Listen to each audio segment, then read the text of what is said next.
तू इतका शहाणपणा करतोय ना. अरे तुझ्या पाहुण्या रावळात कधी निघलाय का? कधी पाहुण्या रावळ्याच्या चहा पाजलाय का? माझ्या इथं मेहुणे लावं ठेवतो. अरे सोन्यासारखी नक्षत्रासारखी मेहुणे. तुम्हाला अक्कल आहेत का रे? मॅनर्स नावाच्या काय गोष्टीत का नाही? अरे रामभाऊ अख्ख्या दुनियात फिरतो.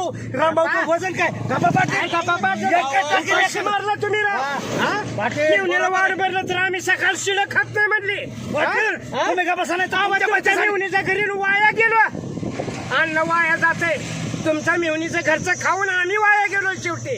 तुम्ही पहिल्यापासून वाया गेलेलंच आहे. तुम्हाला कोण चांगलं म्हणत वाटेल? हे बघा मला लय माझं खानदानाचा इतिहास काढायला नका. तुमच्या माहितीसाठी सांगतो आणि अख्ख्या गावाच्या माहितीसाठी सांगतो. माझ्याकडे बापाकडे 40 एकर जमीन होती. गाव चालत पुरा करण्यासाठी आणि 35 एकर केले. त्यांची हे आवडत आहे. राहिले 5 एकर फुकीन नाजच पुरा करेल.